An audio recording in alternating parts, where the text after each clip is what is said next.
Hello guys, welcome two aspirants education centre.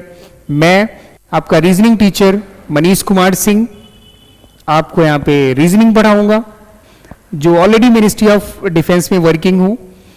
यहाँ पे basically reasoning हम कहते किसे हैं वो जानते हैं। Reasoning is just a mental math जो हम छोटे क्लासेस में पढ़ते आए हैं, जिसमें हम अपने आसपास हो रही काफ़ी चीज़ों के बारे में समझते हैं, उनको कोड्स से समझते हैं, उनके रिलेशंस को समझते हैं, जो अपना कॉमन सेंस लगा के चीज़ें करते हैं, दैट इज कॉल्ड रीजनिंग। अब रीजनिंग में मैं आपको पहला टॉपिक शुरू करने जा रहा हूँ, कोडिंग डिकोडिंग। और कोडिंग डिकोडिंग होती क्या है कि हमारे पास इंग्लिश के 26 अल्फ़ाबेट्स हैं जिनको हम कुछ कोड्स देते हैं। जैसे ए को हमने 1 कह दिया, बी को हमने 2 कह दिया, सी को हमने 3 कह दिया, एंड सो ऑन। इस तरीके से हम सबको कोड्स देते हैं। उन कोड्स पे रिलेट करते हुए हमारे पास कुछ क्वेश्चंस बनते हैं। उन क्वेश्चंस को सॉल्व करने का तरीका हम सीखेंगे। बहुत मजेदार होने वाली है ये क्लास। आप लोग बहुत शिद्दत से बैठ के देखिए। जिसको बिल्कुल भी नहीं आता कि रीजनिंग होती क्या है वो हम सब यहाँ पे समझ लेंगे। तो आइए शुरू करते हैं। पहली स्लाइड देखते हैं हम। ये है हमारे पास इंग्लिश अल्फाबेट्स। मैं पढ़ा रहा हूँ कोडिंग डिकोडिंग। हमने सबको एक नंबरिंग दे दी है 26 तक, ए से लेके जेड तक के सारे अल्फाबेट्स हैं, इनको हमने एक नंबरिंग दे दी है। इन नंबर्स को हम कोड बोलते हैं। जो हमने 1 2 3 4 5 6 7 8 लिखा हुआ है, ये कोड्स हैं। इन अल्फाबेट्स के अगेंस्ट ये कोड्स दिए गए हैं। इन कोड्स से रिलेट करते हुए हमें क्वेश्चंस बनाने हैं। एक ये है, ये कोड जो हमें याद करने पड़ेंगे। कुछ याद करने में रटना नहीं है, प्रैक्टिस करते जाएंगे हम। जैसे जैसे क्वेश्चंस की हमें याद होता जाएगा, क्योंकि बहुत बड़ी चीज नहीं है ये। अब हम इसमें एक और चीज होती है कोड्स के अलावा, अपोजिट कोड्स।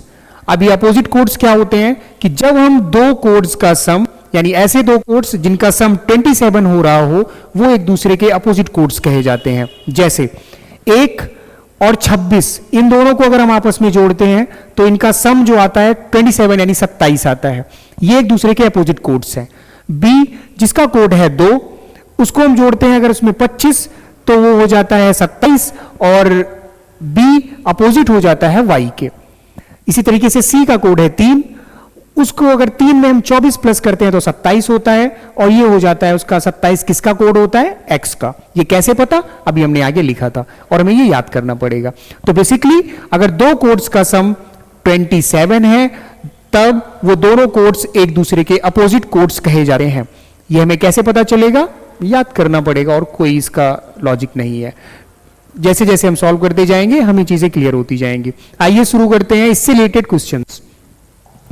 अब इससे रिलेट करते हुए क्वेश्चंस क्या हैं, ये इंपॉर्टेंट टॉपिक है जिसके 2-3 क्वेश्चंस हर बार पूछे जाते हैं हर एक कॉम्पिटेटिव एग्जाम में। बेसिकली जैसे सीजीएल में देखिए, सीजीएल 2022 में एक क्वेश्चन आया हुआ है, सीजीएल 20 में एक क्वेश्चन है। मैंने तो एक एक क्वेश्चन लिया है, और भी क्वेश्चन आए हुए हैं। यूपीएससी, इवन कि यूपीएससी में भी सी सेट में ऐसे क्वेश्चंस पूछे जाते हैं। तो यूपीएससी सी सेट 2004 में ये क्वेश्चन आया है। हम एक एक क्वेश्चन को सॉल्व करना शुरू करते हैं। चलिए पहले क्वेश्चन से शुरुआत करते हैं। पहला क्वेश्चन में लिखा है गोल्फ, GOLF। गोल्फ का कोड इन्होंने दे दिया है 44। अब ये 44 आया कैसे? सबसे पहली बात, हमने कोड्स में देखा था कि जी का कोड होता है 7। कैसे पता? हम एक बार फिर से वो स्लाइड देख लेते हैं। ये देखो, जी का कोड हमने क्या दिया है 7। जी का कोड हमारे पास 7 है, ठीक है। ओ था, ओ का कोड हमारा कितना है 15। एल था हमारे पास, एल का कोड कितना होता है 12। एफ है हमारे पास, एफ का कोड कितना होता है 6। ये सब हम उधर लिखते हैं। ये रहा, जी का कितना होता है 7, ओ का कितना 15, एल का कितना 12, एफ का कितना 6। अब इसमें क्या ऐसा किया गया है कि ये 44 आ गया? तो ज्यादा कुछ लॉजिक नहीं है इसमें। लॉजिक ये होता है कि नंबर्स दी होती हैं, या तो इनको सबको जोड़ दिया गया होता है, या तो इन सबके बीच में प्लस किया होता है, या इन सब में कुछ और प्लस किया होता है, ठीक है। अब जैसे हम इसको प्लस करके देखते हैं, इसको प्लस करके देखते हैं तो क्या हो रहा है, हम देखते हैं 7 प्लस में 15 प्लस में 12 प्लस में 6, ये टोटल जोड़ने पे कितना आ रहा है 15 12 27, 27 और 6 33, 33 और 7 40, ये टोटल आ रहा है 40, लेकिन इसके बराबर तो नहीं आया। अब इसके बराबर करने के लिए हम एक अपने आप से सोचते हैं कि और इसने क्या किया होगा। तो इसने कुछ ज्यादा नहीं किया, इसने कहा कि ये 4 नंबर हैं, 1 2 3 4, तो इसमें हम 4 और प्लस कर देते हैं, है ना, इसमें हम 4 और प्लस कर देते हैं, और इसलिए ये इक्वल टू क्या हो जाता है 44 के। कुछ बात समझ में आई। अब दूसरा इसने जो दिया था, जो दूसरी चीज दी थी वो क्या था, बॉल को लिखा गया है 31, बॉल को लिखा गया है 31। अब हम बॉल को देख लेते हैं, यहीं पे देखते हैं, इस साइड में हम देख लेते हैं बॉल को क्या लिखा गया है। इन्होंने बॉल को लिखा है BALL, बॉल को लिखा गया है 31। कैसे, देखो B का कोड 2, 1 12 12, सबको प्लस करते हैं, जैसा कि प्लस लगा हुआ है, तो क्या आएगा 12 12 24, 1 25 और 2 27, टोटल सम कितना हुआ 27, लेकिन 27 तो नहीं है, तो फिर यानी 4 नंबर्स हैं, 1 2 3 4, यानी 4 इसमें हम और ऐड करते हैं, तो क्या जाके बन रहा है, ये हो जा रहा है 31, ये हमारा हो जा रहा है 31। अच्छा, अब जो हमसे पूछा है इसका मतलब उसमें भी यही किया गया होगा, देखते हैं। तो फिर क्या है, वो हमसे पूछा गया है कि प्ले का कोड क्या होगा, हमसे पूछा गया है किसका कोड, प्ले का। तो प्ले का कोड हम एक नए कलर से लिखते हैं, हमें प्ले का कोड लिखना है, हम नए कलर से लिखते हैं भाई। प्ले, हमें लिखना है प्ले का कोड PLAY, प्ले का कोड हमें चाहिए। प्ले का कोड चाहिए तो हम उसके लिए क्या करेंगे,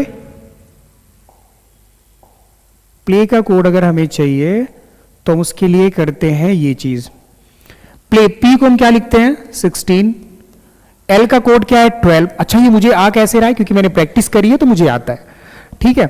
इसका कोड है 1 और इसका कोड है 25।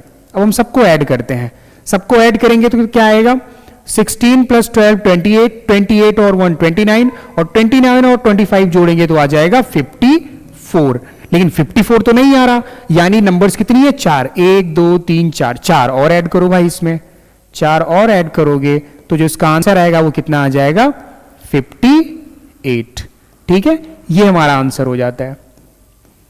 ओके, ये पहला क्वेश्चन है हमारा। इस तरीके से इनको सॉल्व करते हैं कोडिंग डिकोडिंग को, ठीक है। पहला क्वेश्चन हो गया, पहला क्वेश्चन क्लियर। अब आते हैं दूसरे क्वेश्चन पे। दूसरा क्वेश्चन क्या बोल रहा था, दूसरा क्वेश्चन बोल रहा था जो क्वेश्चन नंबर सेकंड था हमारा, क्वेश्चन नंबर सेकंड CGL 2020 में आया हुआ है। बहुत सिंपल सा क्वेश्चन है लेकिन थोड़ा सा ट्रिकी है। कैसे कि जैसे स्ट्रेट को इसने ये अलग तरीके से लिख दिया है, तो हम बात करते हैं स्ट्रेट की, हम बात करते हैं स्ट्रेट की। स्पेलिंग है STRAIGHT,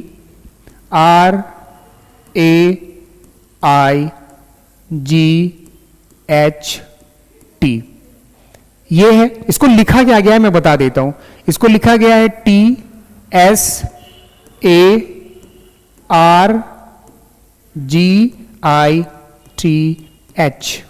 ये लिखा गया है। अच्छा, अब ये लिखा कैसे गया है, ठीक है। हमसे पूछा क्या है वो पहले देख लेते हैं। हमसे जो चीज पूछी है इन्होंने, हमसे पूछा है कि थर्सडे का कोड क्या होगा, हमसे पूछा है कि थर्सडे का कोड क्या होगा। तो हम इधर लिख लेते हैं थर्सडे, इधर हम क्या लिख लेते हैं थर्सडे। इधर हमसे कोड पूछा गया है थर्सडे का,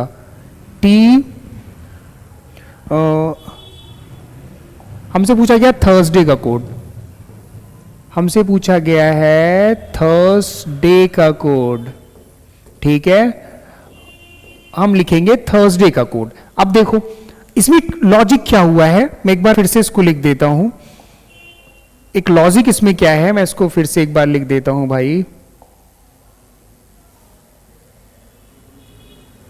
जो हमारा लॉजिक है उसमें मैं बता देता हूं, उसमें लिखा क्या गया है। इसमें जो चीज लिखी गई है वो ये है, इसको लिखा गया है TSARGITH।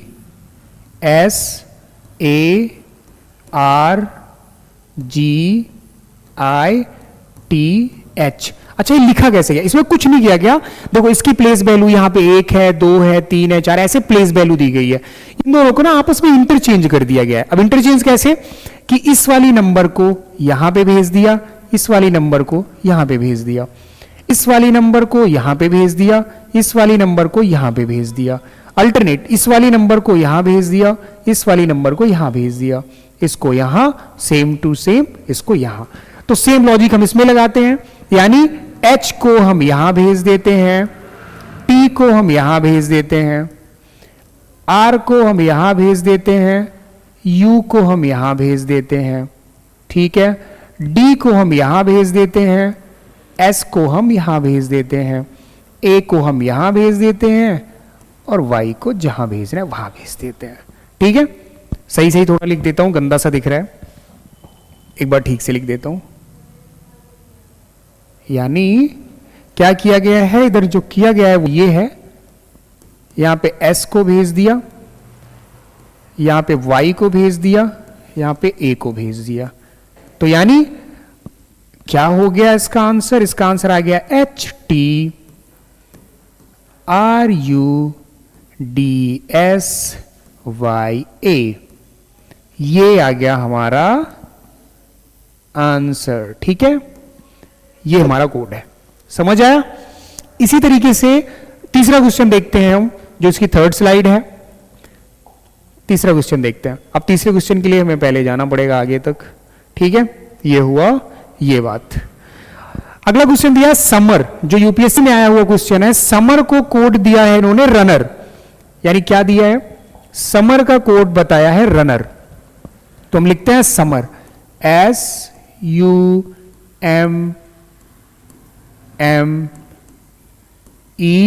SUMMER। समर का कोड इन्होंने क्या लिखा है, रनर। समर का कोड लिखा है रनर। समर का कोड क्या लिखा है, रनर। समर का कोड लिखा है रनर। तो हमसे पूछा किसका कोड है, हमसे विंटर का कोड पूछा है। हमसे पूछा है कि विंटर का कोड क्या होगा, हमसे पूछा है कि विंटर का कोड क्या होगा। ठीक है, अब देखो इसमें थोड़ा सा एक लॉजिक लगाया गया है। इसकी प्लेस वैल्यू हम सबकी पहले प्लेस वैल्यू लिख लेते हैं। 19 इसकी प्लेस वैल्यू, 21 इसकी प्लेस वैल्यू, 13 इसकी 13, इसकी 5, इसकी 18, इसकी प्लेस वैल्यू 18, इसकी प्लेस वैल्यू 21, 14, 14, 5, 18। अच्छा, इसमें लॉजिक क्या है, इसमें कोई खास लॉजिक नहीं है। लॉजिक ये है कि इसमें से -1 घटा दिया गया है तो ये 18 हो गया। यहां पे सेम, यहां पे +1, यहां पे +1, यहां पे सेम, यहां पे सेम। सेम लॉजिक अगर हम आगे लगाते हैं इसमें तो देखते हैं इसका क्या काम होता है। यानी पहले में क्या किया गया है, -1, -1 क्या, पहले इसकी प्लेस वैल्यू लिखो, 23, 9, 14, 20, 5, 18। 20 में से -1 करा तो क्या आया, 22, और 22 किसका कोड है भाई, V का। यहां पे दूसरी चीज को सेम रखा गया है, तो दूसरी चीज का कोड 9 है तो 9 लिखेंगे, यानी I। N यानी +1 किया गया है, तो यानी आ जाएगा 14 में 1 जोड़ेंगे तो 15, और 15 किसका कोड है, O का। फिर किया गया है +1, यानी 20 में हम +1 जोड़ेंगे तो क्या आएगा, 21, और ये किसका कोड हो जाएगा, ये किसका कोड हो जाएगा, 21 कोड होता है U का। फिर इधर E सेम लिखा गया है तो सेम E लिख लेते हैं, कोड है इसका 5। R सेम लिखा गया है, कोड है इसका 18, यहां लिख लेते हैं R। बात समझ आई, यानी जो इसकी वैल्यू आ जाएगी वो ये हो जाएगी। समझ आया। तो इस तरीके से कोडिंग डिकोडिंग की शुरुआत करी थी हमने। 3 क्वेश्चंस थे, ये था क्वेश्चन नंबर 3, इधर एक था क्वेश्चन नंबर 2, इधर हमने बात करी क्वेश्चन नंबर 1 की। तो यानी ये 3 तरीके के क्वेश्चंस थे, 3 तरीके के 3 हिसाब से कैसे सॉल्व किए जाते हैं वो मैंने बता दिया, जस्ट एज एन इंट्रोडक्शन। बाकी की क्लास आगे कंटिन्यू करेंगे कल। तब तक के लिए खुश रहिए, मस्त रहिए, हंसते रहिए, मुस्कुराते रहिए। जय हिंद।